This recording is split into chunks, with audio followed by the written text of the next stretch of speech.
Selamat datang di My ITS Learning. Kali ini kita di mata kuliah riset pemasaran dan akan membahas tentang bab 15 dari bukunya Malhotra terkait distribusi frekuensi, tabulasi silang, dan pengujian hipotesis.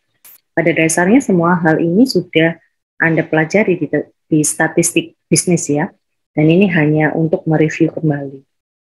Jadi, semisal saya mempunyai data penggunaan internet dalam bentuk Likert atau dalam bentuk survei gitu ya, maka saya akan mencoba mendata kembali dalam bentuk tabel seperti yang ada di slide berikut. Ini adalah nomor dari respondennya. Ini ada 30 responden gitu ya, di slide pertama dan juga slide kedua totalnya 30. Kemudian seks ini atau pilihan gender ini adalah kategorikal, satu itu laki-laki, dua perempuan. Kemudian ketika sudah menginjak familiar dengan penggunaan internet, maka saya akan menggunakan skala 7 Likert gitu ya. Ini akan dipilih misalnya responden pertama memilih angka 7, kemudian lama penggunaan internetnya 14 hari, sikap ke arah internetnya 7, sikap ke arah teknologinya 6, penggunaan dari internet untuk belanja 1, dan penggunaan internet untuk perbankan 1. Misalkan seperti itu. 1 itu menandakan tidak terbiasa menggunakan internet, dan 7 adalah sangat terbiasa dengan menggunakan internet. Misalkan seperti itu untuk skala Likertnya. Kemudian ketika kita membahas distribusi frekuensi gitu ya, di sebuah distribusi frekuensi satu variabel itu dipertimbangkan pada satu waktu. Distribusi frekuensi itu untuk suatu variabel yang menghasilkan tabel jumlah frekuensi, persentase, persentase kumulatif untuk semua nilai yang terkait dengan variabel tersebut. Kalau misalnya Anda masih ingat gitu ya, distribusi frekuensi itu kan penyusunan suatu data mulai dari yang terkecil sampai dengan terbesar dan dibagi data tersebut dalam beberapa kelas. Nah, jenisnya ada beberapa, ada distribusi frekuensi biasa, itu pun masih terbagi dua ya, ada frekuensi numerik, ada frekuensi kategori. Kemudian ada distribusi frekuensi relatif, di mana proposisi datanya yang di interval tersebut itu bisa didapatkan gitu ya dengan cara membagi frekuensi dengan total data yang ada dari pengamatan kita atau observasi kita. Kemudian ada yang namanya distribusi relatif. Kemudian ada yang namanya distribusi frekuensi kumulatif. Kumulatif pun juga ada dua, ada yang kumulatif kurang dari, ada yang kumulatif lebih dari, seperti itu. Kemudian ini terkait misalkan saya hanya ingin melihat ya, frekuensi familiarity dengan internet untuk penggunaan si konsumennya tadi.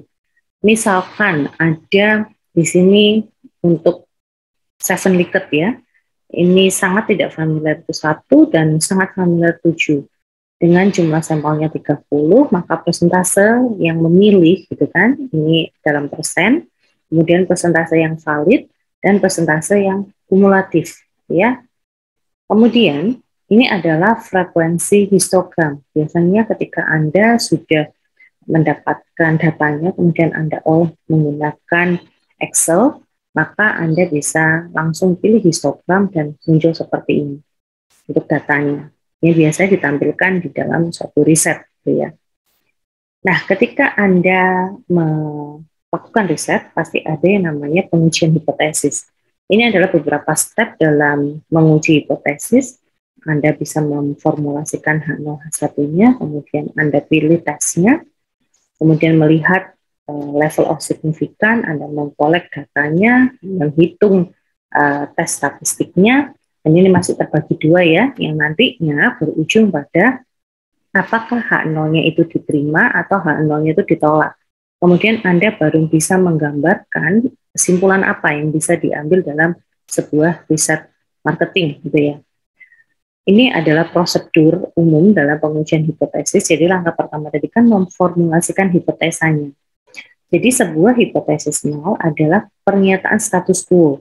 Tidak ada perbedaan atau tidak ada efek. Jika hipotesis nolnya tadi tidak ditolak atau diterima, maka tidak ada perubahan yang akan dilakukan terhadap keputusan bisnis.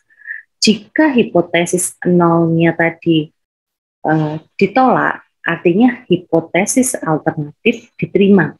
Kalau hipotesis alternatif diterima, berarti ada perubahan yang harus dilakukan terhadap keputusan bisnis. Sebuah hipotesis alternatif adalah kondisi di mana terdapat perbedaan atau efek ya yang diduga terjadi pada suatu kasus. Jika hipotesis alternatifnya tadi diterima, seperti tadi ya, artinya hipotesis nolnya ditolak. Maka apa yang harus dilakukan oleh seorang peneliti? Bisa jadi di dalam suatu penelitian terkait kasus tersebut ada perubahan pendapat atau tindakan serta keputusan dalam melakukan suatu bisnis.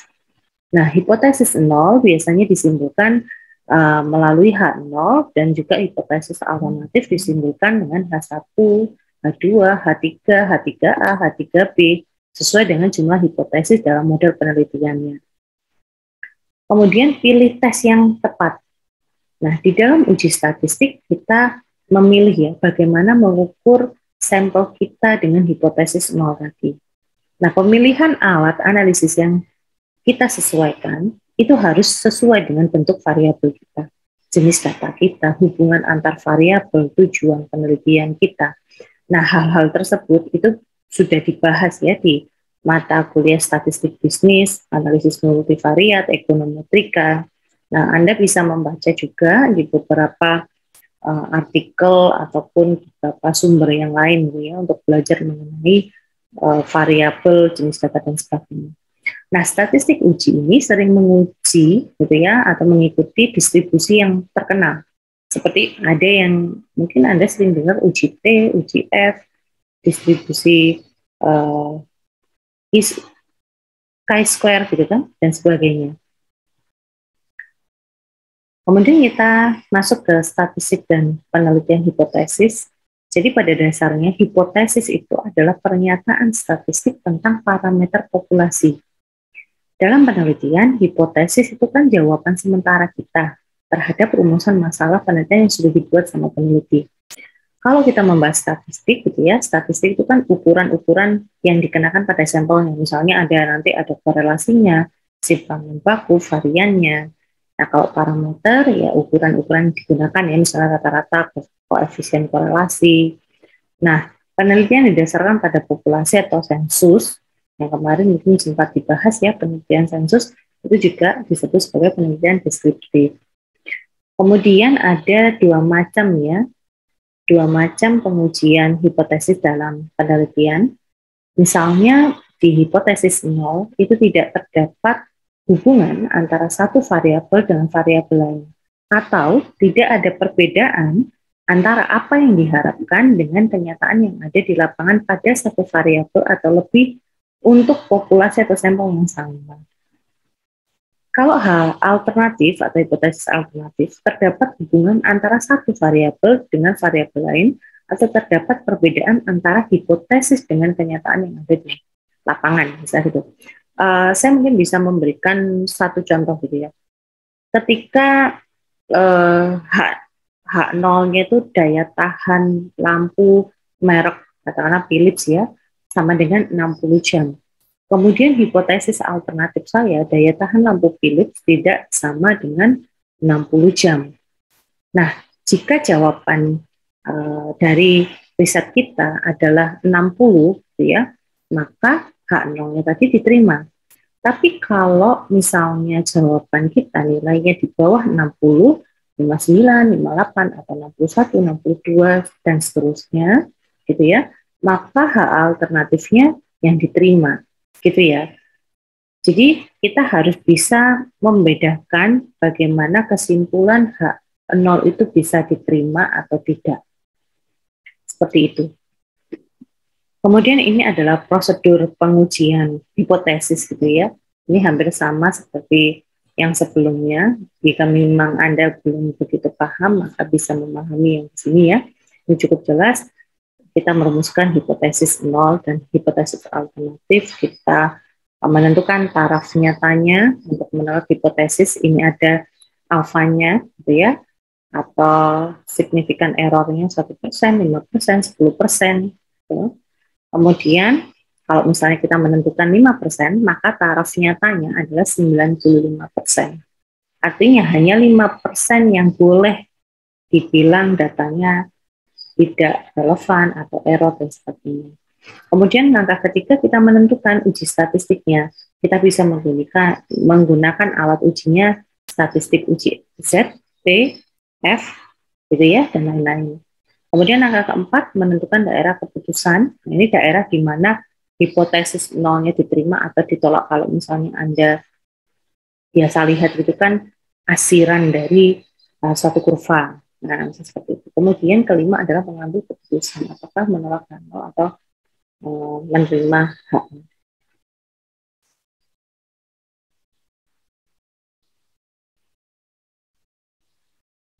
Kemudian ini ada 3 bentuk rumusan hipotesis ya.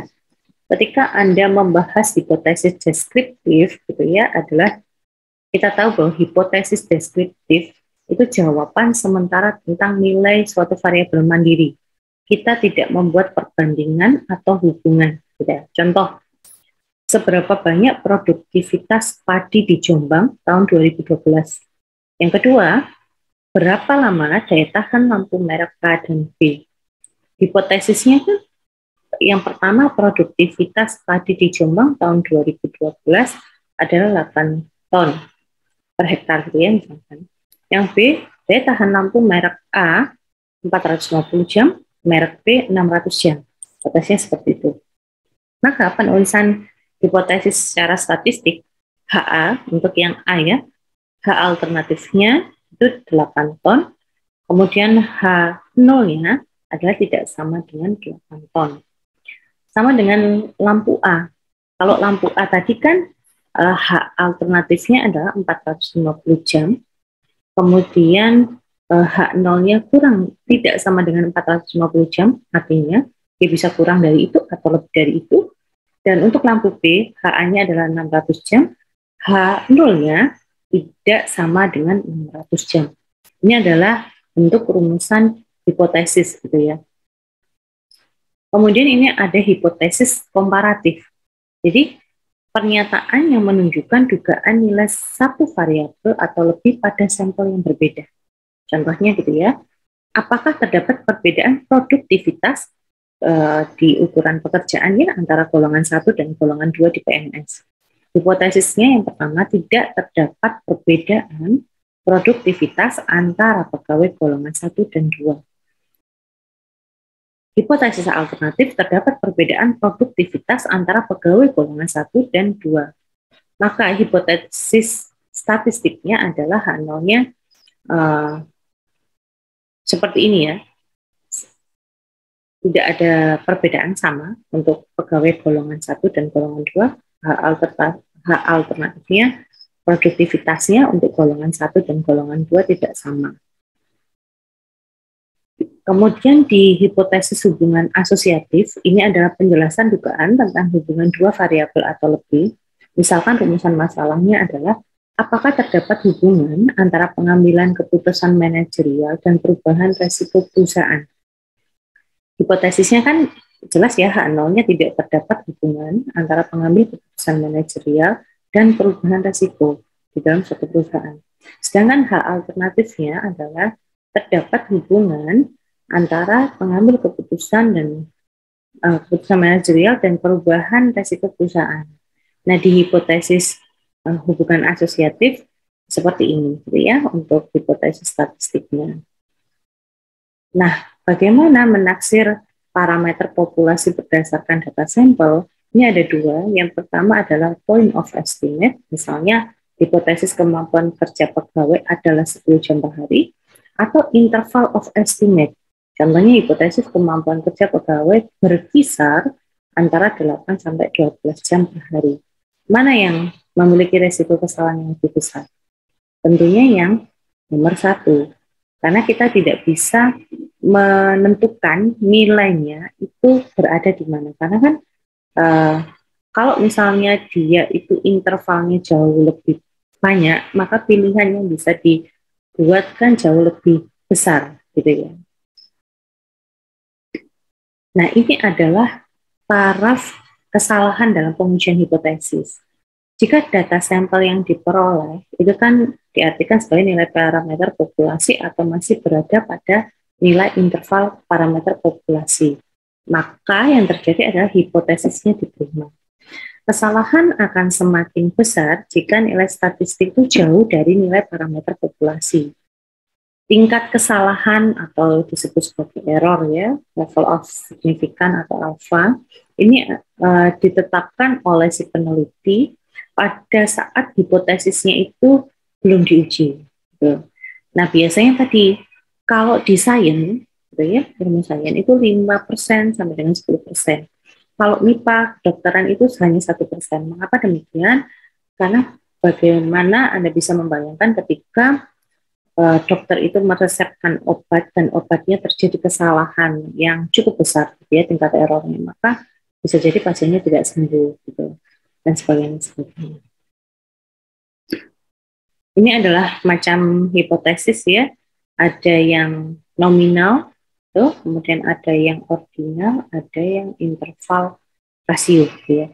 Kalau kita berbicara data yang nominal, ini kan data dengan level pengukuran yang paling rendah. Contohnya misalkan pengelompokan ekstrakurikuler di satu SMA gitu ya, di bidang olahraga. Misalnya Anda mengkategorikan basket itu diwakili huruf A, futsal itu diwakili huruf B, voli itu C, dan sebagainya gitu ya. Kalau data ordinal itu adalah bagian lain dari data kontinu. Nah, data ini selain memiliki atribut gitu ya, juga memiliki urutan. Jadi saling berurutan. Kemudian Anda mungkin sering bingung ya, apa bedanya nominal sama ordinal. Nah, skala nominal itu biasanya juga skala kualitatif gitu ya. Kalau skala ordinal itu adalah skala kuantitatif yang dimana bisa menjadi order atau tingkatan-tingkatan, misalnya seperti itu. Itu ya contohnya. Kemudian ada interval rasio, ini bisa Anda baca ya di sini ya, apa perbedaannya untuk sampel, untuk lekas sampel, asosiatif, deskriptif itu seperti apa. Ini sudah jelas alat-alatnya. Baik, saya akan lanjut gitu ya ke pengujian hipotesis deskriptif untuk statistik parametrik dan juga untuk non-parametrik.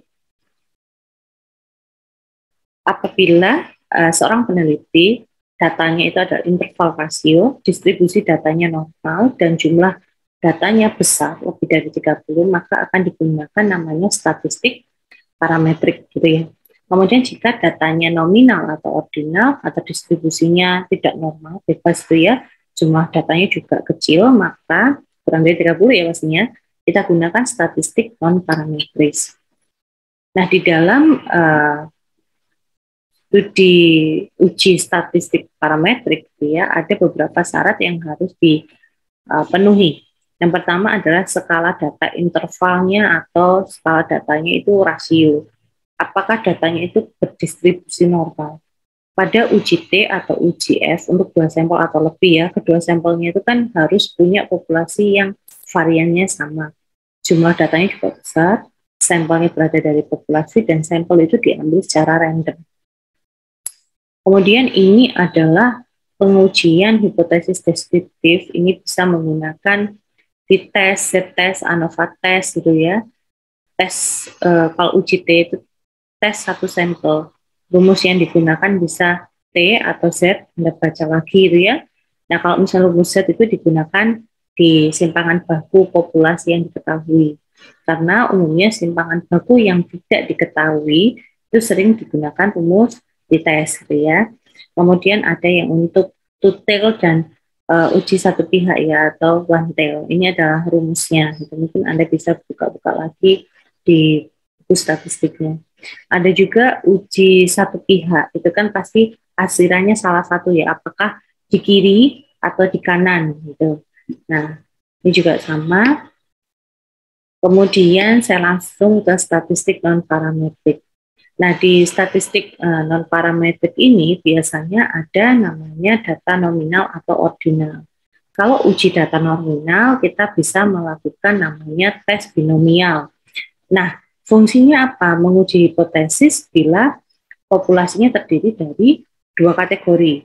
Misalkan yang tadi ya, pria, wanita, atau misalnya IPA, IPA, IPS gitu ya. Nah, syarat yang ada di dalam uji binomial itu, yang pertama populasinya terdiri dari dua kategori tadi ya, ada dua. Kemudian datanya nominal atau data discrete. Anda tahu ya kalau datanya itu kan diperoleh dari membilang, bukan mengukur gitu ya. Kemudian jumlah sampelnya kecil, tidak boleh lebih dari 25 gitu ya. Kemudian ketentuannya kalau misalnya proporsi kasus itu lebih dari alfa, maka H0-nya itu diterima. Gitu ya. Itu adalah ketentuan yang harus dilakukan. Kemudian yang kedua ada chi-square. Anda sudah tahu ya chi-square itu seperti apa. Kemudian ada yang namanya rantes. Nah, ini yang Ibu jelaskan tadi ya, bahwa populasinya terdiri dari dua kategori dan sebagainya. Oke, lanjutkan. Nah, ini syarat penerimaan dan penolakan dari suatu hipotesis ya. Jadi ketika saya punya H0 adalah hipotesis yang menunjukkan tidak ada perbedaan antara data sampel dengan populasi, dan HA adalah hipotesis yang menunjukkan ada perbedaan antara data sampel dengan populasi. Syaratnya H0 diterima jika nilai dari proporsinya lebih dari nilai signifikansinya. Jika tidak, maka H0-nya ditolak dan HA-nya diterima. Misalkan seperti itu. Ini contoh binomial gitu ya. Anda bisa mencoba sendiri nanti di rumah. Ini sudah saya tampilkan di slide. Akan saya cantumkan juga di classroom, jadi Anda bisa mengakses gitu ya. Kemudian kita masuk ke bagaimana caranya mengukur uji chi-square kuadrat gitu ya. Kalau kita melihat syarat-syarat yang harus dipenuhi adalah populasinya terdiri dari 2 atau lebih gitu ya. Kemudian datanya nominal, sampelnya besar lebih dari 25 atau lebih dari 30 ya. Misalkan di sini Anda lihat ya nolnya, peluang memilih X atau Y itu sama besarnya atau 50%. Nah, ketentuannya apa? H0-nya diterima jika chi-square-nya atau chi-square hitungnya itu kurang dari chi-square tabel. Nah, coba nanti dilihat lagi chi-square hitung itu apa, chi-square tabel itu apa gitu ya. Jangan lupa degree of freedom atau DK itu juga untuk melihat kebebasan untuk menentukan frekuensi yang diharapkannya. Nah, itu kemudian ini adalah contoh juga jika peneliti meneliti warna sepatu yang dipilih karyawan kantor. Sampelnya ada 3.000, 1.000 warna hitam, 900 warna putih, 600 warna coklat, 500 warna lain. Nah, peluang karyawan memilih 4 warna sepatu adalah sama. Nah, artinya apa? Saya akan melihat, ini kan warnanya ada 4. Maka DK-nya kan NK-1. Kita lihat ya, 4 kurangi 1 kan 3. Maka tadi ya kalau di sains 5% sampai 10% saya ambil 5%, maka dari chi-square tabelnya saya dapat, chi-square hitungnya saya dapat. Nah, saya balik ke aturan pertama tuh ya, di sini ketentuannya, maka dari hasil yang didapat kesimpulan dari hipotesis nolnya adalah ditolak. Ini adalah perhitungannya gitu ya. Kalau di rantes ini sedikit berbeda ya. Rantes itu untuk mengukur urutan dari suatu kejadian. Jadi misalkan kejadiannya itu random atau tidak pada data ordinal. Caranya bagaimana? Ya kita memperhatikan jumlah dari run-nya. Run itu apa? Run adalah kejadian yang berurutan. Contoh misalkan ini ya, ada Ed dan Parker. Nah ini Anda lihat ini, Ed-nya kan 3. Kita hitungnya 1 ya. 1, kemudian Parker-nya ada 2, ini 2, 3, 4, 5, 6, 7. Berarti ada 7 run gitu ya. Atau 7 kejadian yang berurutan. Hipotesis nolnya adalah urutan dalam memilih. Ini adalah sifatnya random. Ketentuannya adalah hipotesis nol diterima jika kejadian yang berurutan atau run-nya tadi, untuk run observasinya berada di antara R kecil tabel dan R besar KB, misalkan seperti itu gitu ya. Nah, kalau misalnya ini pengertian run ya, ini bisa Anda baca, saya punya seperti ini, misalkan jumlah run-nya ini ada berapa nih kalau Anda lihat itu. Ada run pertama, kedua, ketiga, sampai dengan ke-9, artinya ada 9 run. Maka yang bisa saya lakukan apa? Saya akan melakukan uji statistik menggunakan uji set gitu ya. Kemudian notasi yang paling banyak digunakan ini di dalam run test ya. Ini ada N1, N1 itu banyaknya lambang. Yang pertama dalam sampel, kemudian ada N2, ini banyaknya lambang kedua pada sampel. Pada dasarnya gitu ya, masing-masing sampel itu lambangnya tidak boleh kurang dari 10. Pada dasarnya seperti itu.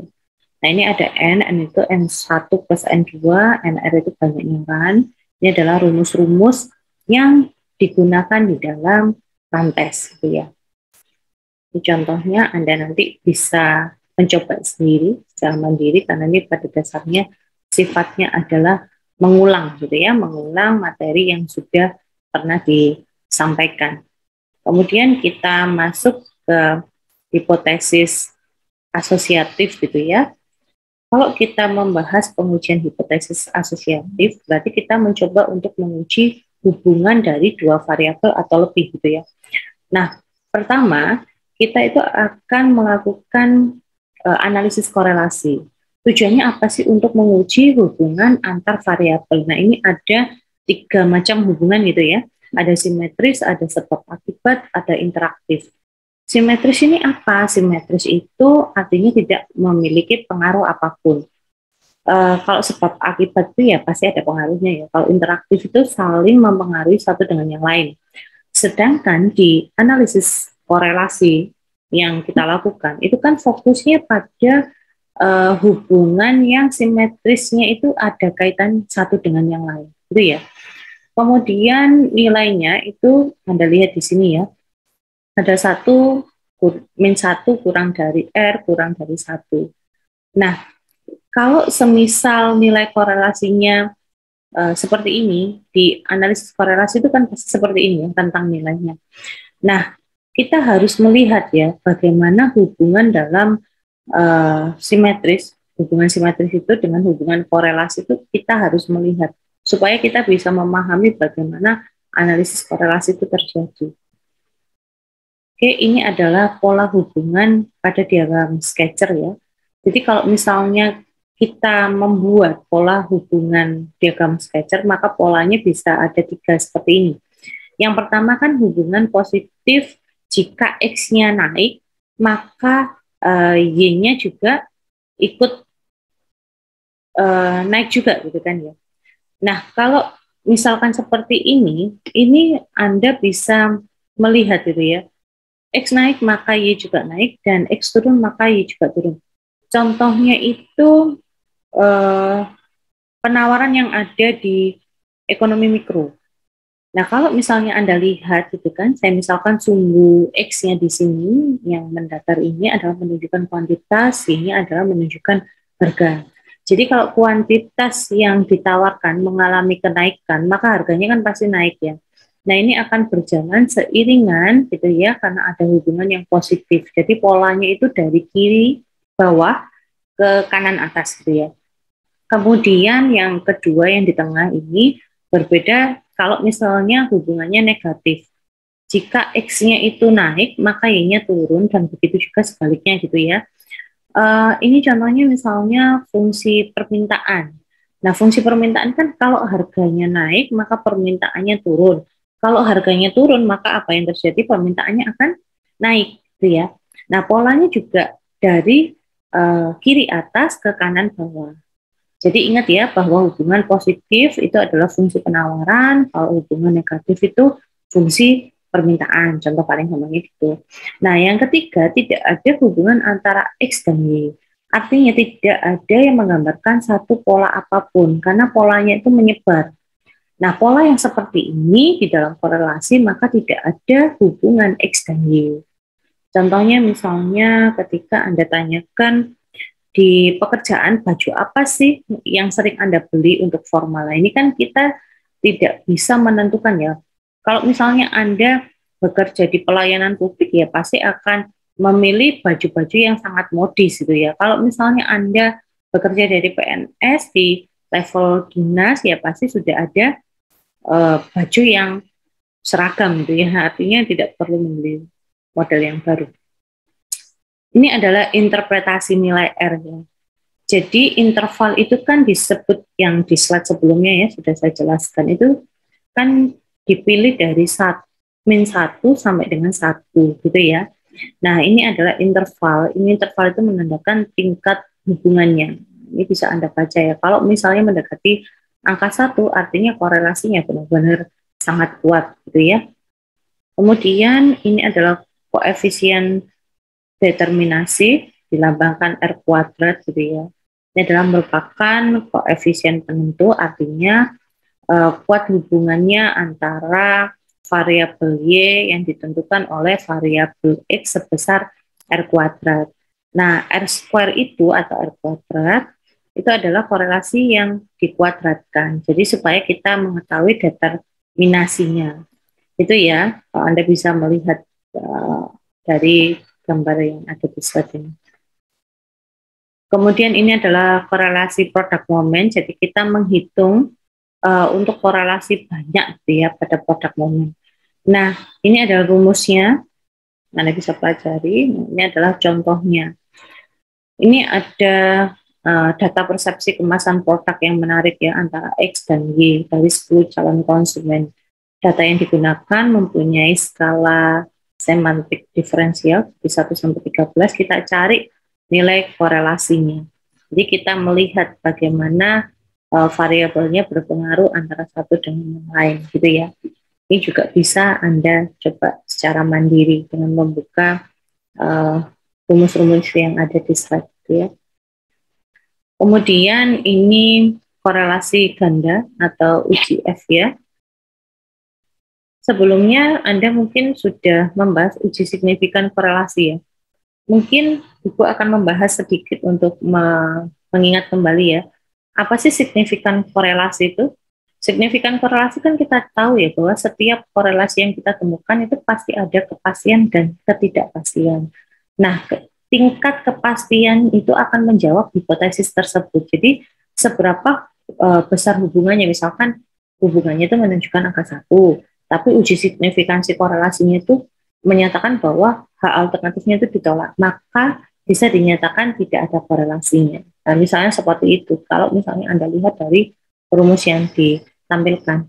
Nah, uji T hitung lebih dari T tabel di hipotesis alternatif diterima, itu artinya adalah hak alternatifnya itu mengatakan ada kaitan antara X ke variabel Y, sementara hak nolnya tidak ada kaitan antara X dan Y.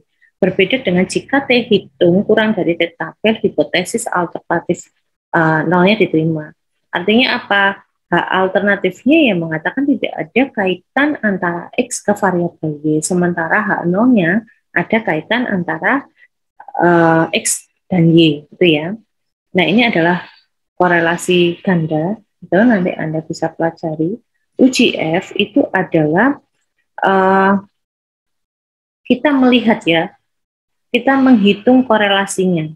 Jadi, angka itu menggambarkan arah dan kuatnya hubungan antara dua variabel secara bersama-sama dengan variabel lainnya. Artinya apa? Variabelnya lebih dari 2. Kalau hanya 2 ya korelasinya biasa saja. Itu ya untuk korelasi ganda. Nah, ini ada korelasi ganda 2 variabel independen dengan 1 variabel dependen gitu ya. Nah, kalau variabel independen di X1 dan X2 itu kan disebut variabel bebas, artinya dia tidak dipengaruhi oleh siapapun, berdirinya sendiri. Kalau variabel yang dependen atau Y, itu variabelnya bisa dipengaruhi oleh X1, bisa dipengaruhi oleh X2, seperti itu ya. Jadi misalkan X1-nya ini iklan, X2-nya ini diskon, gitu ya, iklan, diskon. Nah, kita lihat variabel iklan sama variabel diskon ini mempengaruhi nggak? Y-nya ini misalnya Ibu misalkan niat membeli gitu ya dari seseorang. Nah, kalau misalnya kita gunakan korelasi ganda. Maka R1-nya ini korelasi X1 dan Y, R2-nya ini adalah korelasi X2 ke Y. Nah, korelasi ganda itu kan korelasi X1 dan X2 dengan Y. Tapi kalau R besar itu tidak sama dengan R1 kecil ditambah R2 kecil, itu perlu diingat ya. Nah, kalau untuk mencari R besar, maka kita memerlukan rumus. Nah, ini rumusnya. Bisa Anda cari dari situ. Itu ya, bisa dipahami ya. Kemudian kita masuk ke uji signifikansi. Jadi uji signifikansi F itu adalah pengganti uji T yang digunakan untuk korelasi yang biasa. Nah, rumusnya seperti ini. Nah, kita gunakan F hitung ini dan F tabel, kemudian nanti kita bandingkan. Cara yang digunakan ya hampir sama gitu ya dengan Anda membandingkan uji-uji yang lain. Nah, caranya seperti itu. Ini cara membaca F tabel ya. Jadi Anda perlu membuka tabel hitung dari F gitu ya. Anda ikuti langkah-langkah yang ada di sini, maka Anda bisa menjawab bagaimana cara menguji dengan uji F. Baik, sekian. Terima kasih. Kita akan bertemu lagi di kesempatan yang akan datang. Semoga ilmunya bermanfaat untuk kita semua.